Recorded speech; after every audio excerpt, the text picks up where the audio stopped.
saya awali dengan pendahuluan, kemudian nanti kita akan bahas terkait RPS, ya. Itu RPS, tahu ya, rencana pembelajaran semester. Kemudian kita juga nanti akan bahas terkait kontrak kuliah. Jadi seperti apa kita akan kuliah, kemudian nanti penilaiannya seperti apa gitu ya, dan tata paketnya.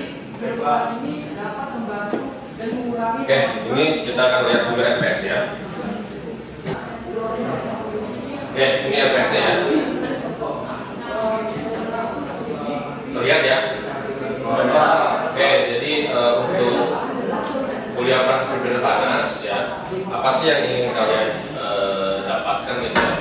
Jadi harapannya itu mahasiswa mampu ya menjelaskan prinsip perpindahan panas ya, dan juga jenis-jenis perpindahan panas seperti ada fungsi, konveksi, radiasi gitu ya. Kemudian juga mahasiswa mampu menjelaskan prinsip kerja alat perpindahan panas. Ada namanya HE, ya kan? Kemudian ada kondensor, boiler, ya. Kemudian ada vaporizer juga gitu ya.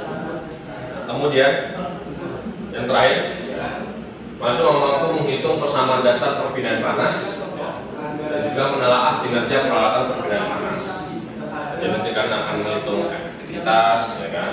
Kemudian juga nanti luas perpindahan panasnya, nilai U, ya. Kemudian juga KNTD, ya. Nah, itu nanti kita akan pelajari, terutama nanti yang lebih spesifik di HE, ya, messenger baik yang secara job maupun yang double file, ya.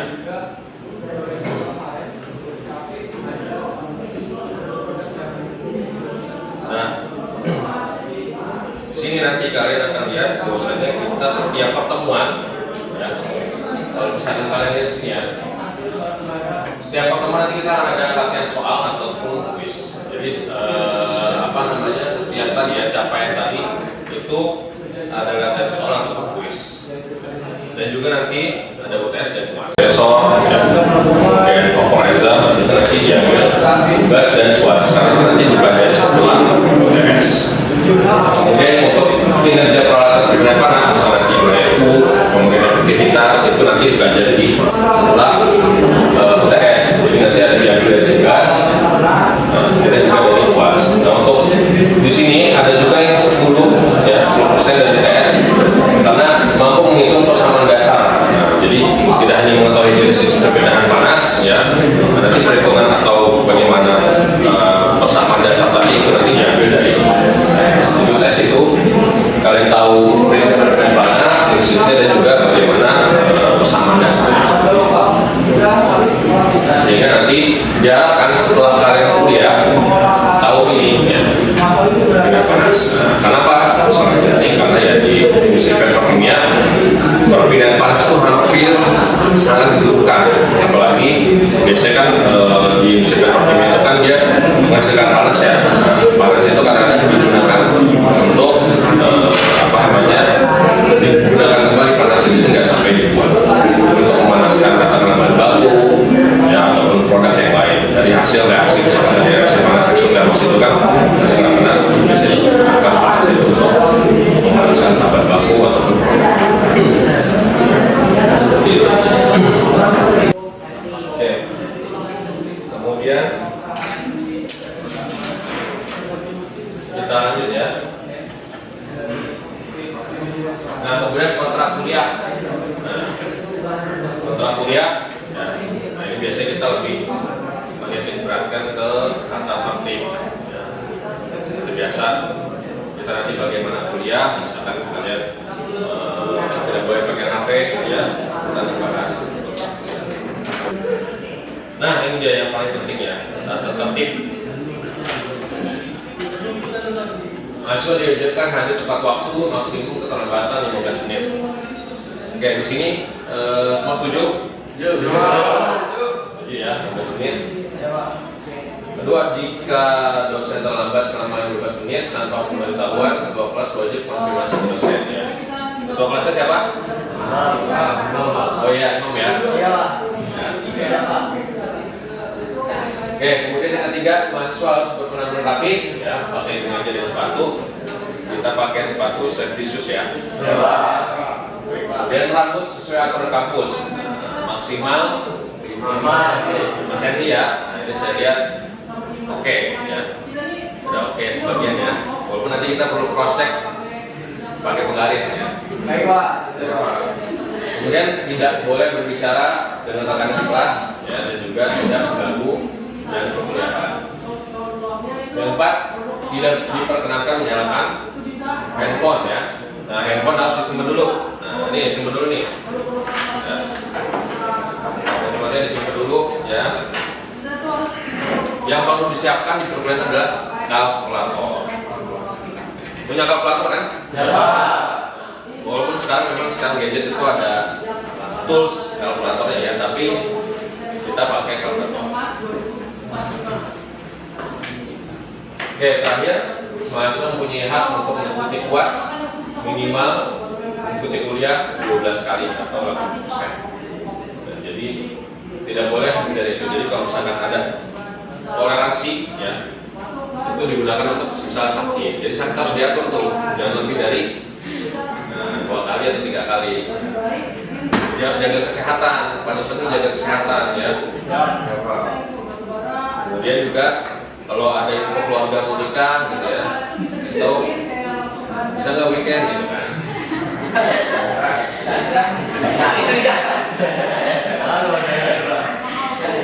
Oke, terus mengumpulkan tugas karena itu salah satu yang penting. Kenapa tugas itu penting? Karena untuk mengukur bahwasanya sebenarnya itu kalian mampu gitu ya, untuk nanti kita evaluasi akhir baik UTS atau kelas. Jadi tugas itu ibarat pengayaan ya, jadi melatih kalian memahami soal, kemudian menjawab gitu ya, dan tahu mana salahnya, misalnya ada kesalahan. Jadi kan sudah ibarat itu sudah dilatih gitu ya, sehingga nanti pada satu UTS atau kelas itu lebih siap karena sudah melakukan pengayaan yang banyak gitu ya. Nah, ini yang paling penting ya, rencana perkuliahan. Ini nanti saya akan share ya. Nah, nanti di bawah akan ada tanda tangan ya. Jadi ini menunjukkan bahwasanya sudah kita sepakat ya untuk perkuliahan ini sama-sama dipahami gitu ya. Nah, nanti kita akan tanda tangan dari saya. Nanti sama ada perwakilan mahasiswa ya. Imam ya, oke? Ya Pak. Ya Pak. Ya, ini kontrak kuliah ya. Ada pertanyaan sampai sini? Cukup ya. Nah, nanti saya akan print nanti di tanda-tanda. Baik Pak. Oke, kita akan bahas tentang perpindahan panas. Perpindahan panas itu apa ya? Jadi bisa kita lihat, ya, perpindahan panas itu adalah ilmu yang mempelajari tentang laju transfer atau perpindahan energi ya, di antara material atau benda yang disebabkan karena perbedaan temperatur.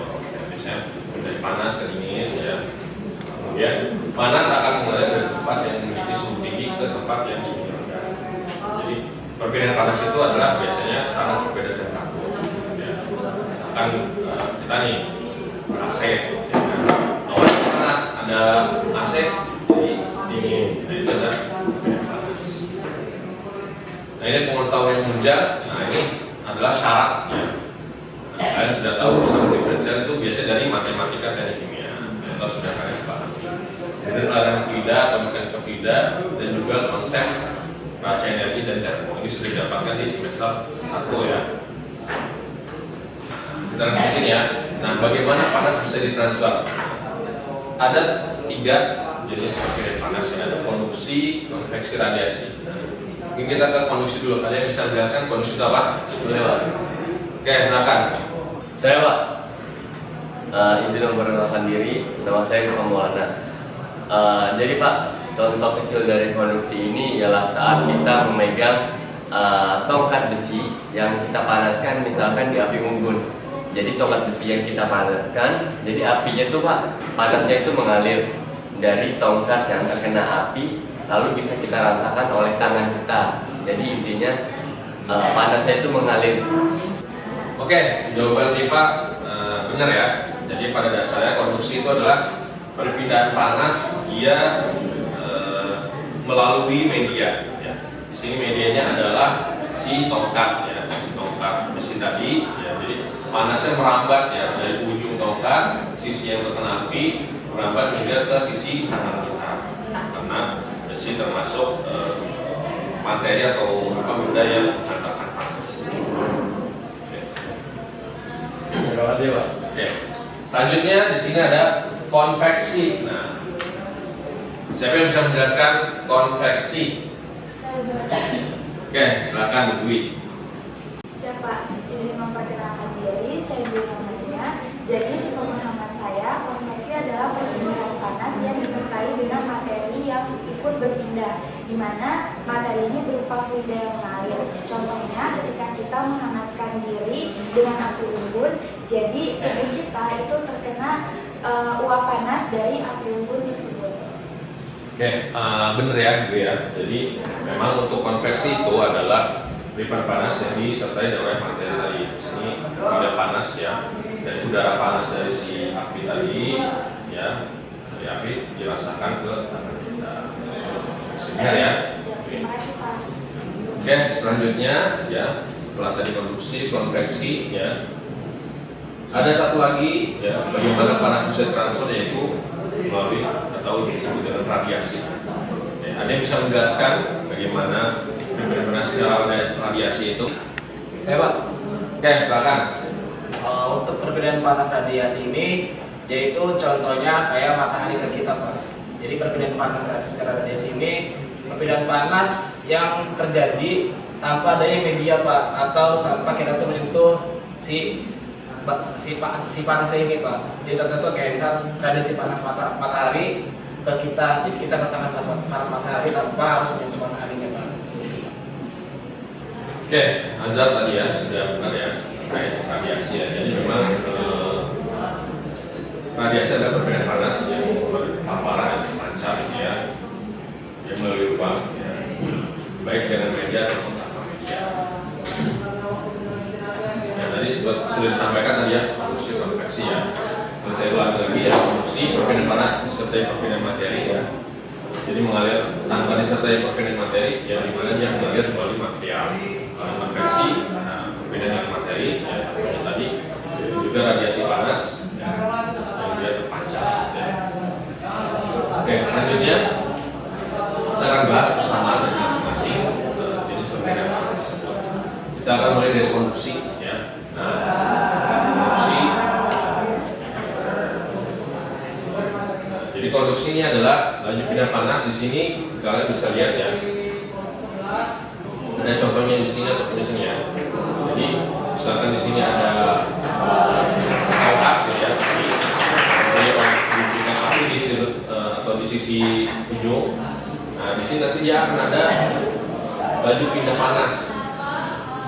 Pindah panas. Nah kalau kita lihat di sisi yang di kanan ya, misalkan yang area yang panas tadi ya. Nah di sini ada jarak ya. Kemudian ini si pipanya. Nah si pipanya. Jadi it flows from hot to cold body. Ini adalah areanya. Nah, sehingga nanti untuk tahu bagaimana laju pindah panasnya, di sini kita ketahui ada konduktivitas thermal, di mana setiap material itu punya sifat konduktivitas, seberapa bagus dia bisa menghantarkan panas. Kemudian di sini ada A ya, ada luas penampangan lintangnya. Berarti di sini misalkan dia pipa, berarti luas penampangannya pipa. Kemudian nanti ada ketebalan si dinding tadi, jarak dari dia dari sisi panas ke sisi dingin. Nah ini persamaannya. Oke, ada pertanyaan di sini? Cukup ya, oke sudah bisa dipahami ya. Kemudian tadi ya, ada material yang punya sifatnya mengantarkan panas, yaitu disebut dengan konduktor. Dan ada juga yang dia tidak menghantarkan panas, atau disebut juga dengan isolator ya. Biasanya untuk bahan yang menghantarkan panas biasanya logam ya. Kalau yang isolator, styrofoam, wall, fiberglass. Nah biasanya bahan-bahan yang menghentikan perbedaan panas itu salah satu digunakan untuk isolasi di pipa-pipa di industri ya. Sehingga nanti ketika ada orang lewat itu pada saat tersentuh itu aman. Nah, itu dia pakai isolator, wall ya, biasanya pakai wall ya. Oke, ini nilai konduktivitas thermal ya. ini banyak literaturnya ya, berdasarkan dari hasil riset ya dari ilmuwan yang mencoba mendapatkan nilai konductivitas terutama dari beberapa material.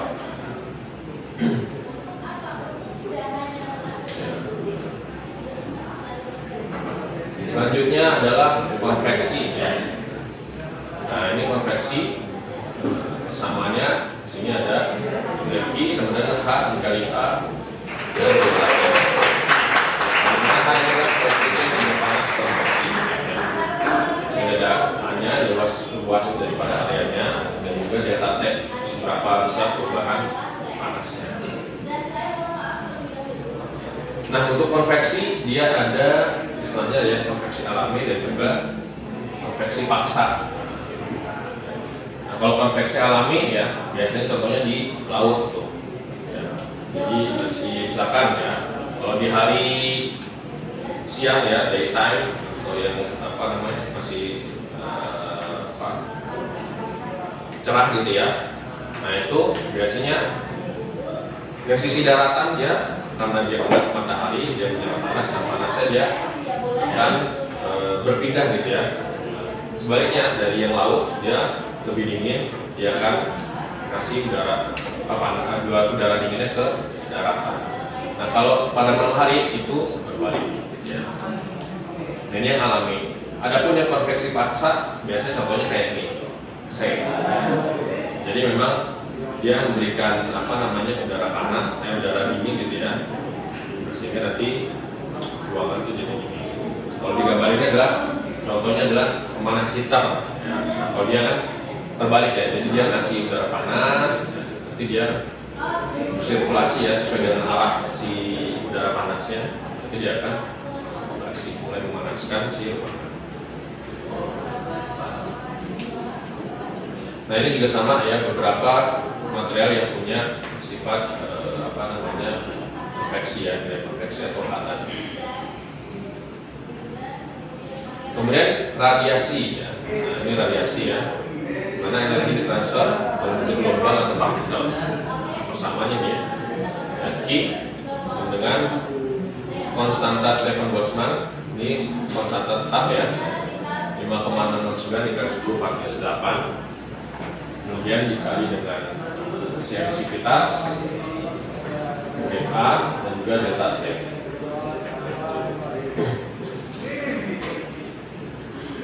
Dan kemudian ada dimensi dan satuan. Nah, ini yang harus kalian ketahui. Ada aliran panas ya, biasanya Cp atau aliran panas. Ada satuannya BPIS, ada satuan SI atau internasional. Kalau BPIS biasa pakai BTU. Kalau SI ya ini BTU power. Kemudian ada flux panas atau luasan. Nah, berarti dia adalah pindah panasnya itu berdasarkan luas area. Jadi kalau yang flux panas berarti per luas meter persegi. Ada konduktivitas panas ya, atau konduktivitas thermal nilai sebanyak delta. Jadi biasanya kita pakai SI buat per meter persegi kali derajat Celcius. Kemudian ada temperatur dan juga lainnya. Ini harus diketahui biasanya kalau misalkan di buku, contohnya di buku kita yang keren itu biasanya satuannya adalah BPIS. Walaupun kita kalau misalkan BPIS ya, kita memang ada kan dari satuan. Tapi ada juga satuan yang juga bisa digunakan. Contoh aplikasinya ya ini misalkan ada oven gitu ya, kemudian ada HE yang ada di industri. Jadi biasanya dia berfungsi untuk memindahkan energi tadi ya, si panas tadi misalkan contohnya HE dari sisi contohnya serencuk ya, misalkan dari sisi panasnya itu ada di cuk gitu ya, nanti dia akan mengaturkan panasnya dari sisi sel.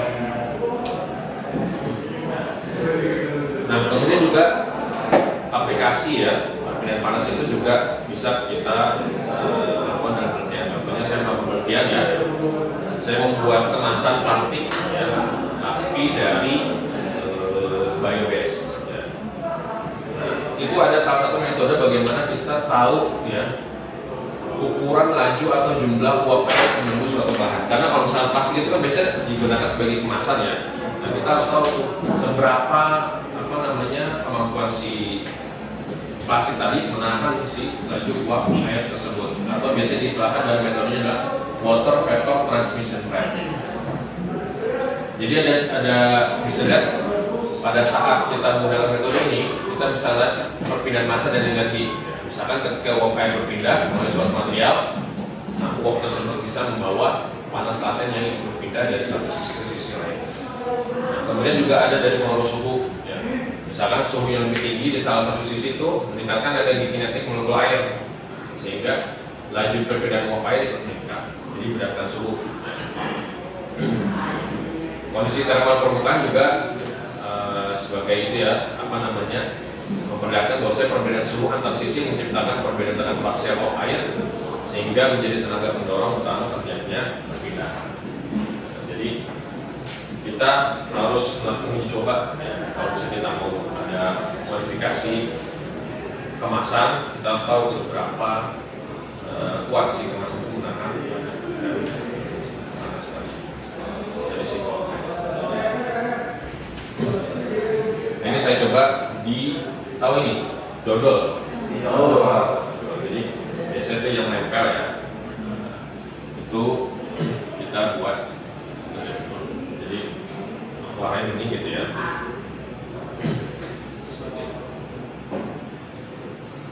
Nah, oke, kita akan lanjut ke latihan soal ya.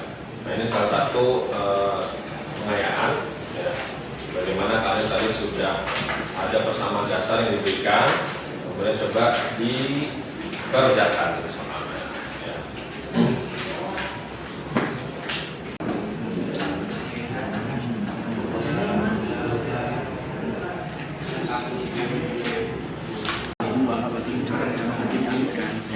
Di sini awal khususnya kan di atas nih, ini di bawah karet nya sisa uap ini per 1000. Nah jadi ini 25 kilowatt.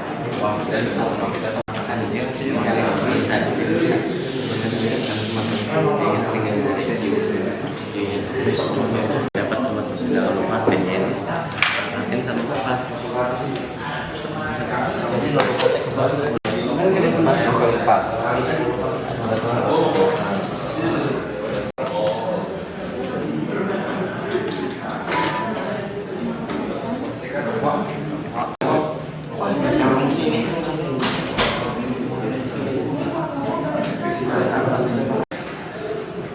Soalnya sudah dilihat ya, sudah selesai semua ya. Sudah, silakan kumpulkan ke meja saya.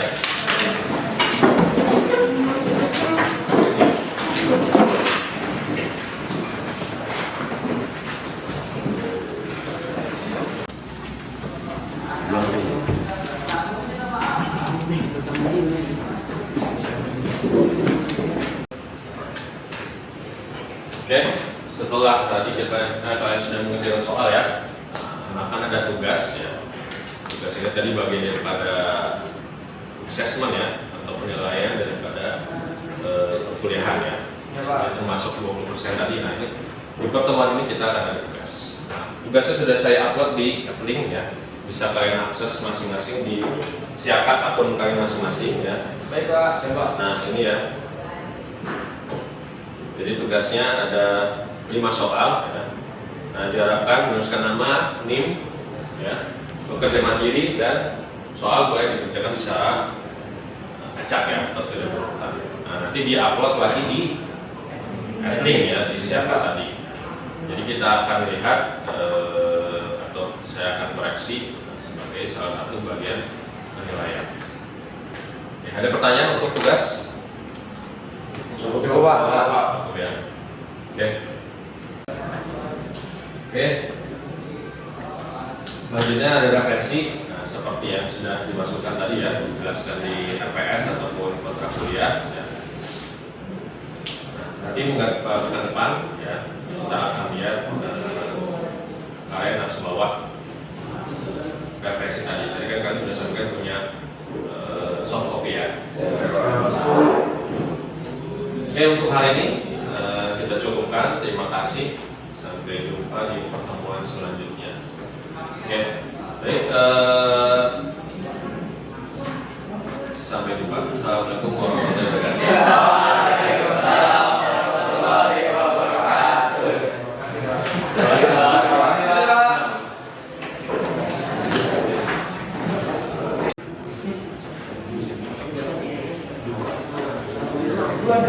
Dua teknis bahasa makanya jawab online tugasnya ini rangkuman bikin kalian nanti dikembali tugasnya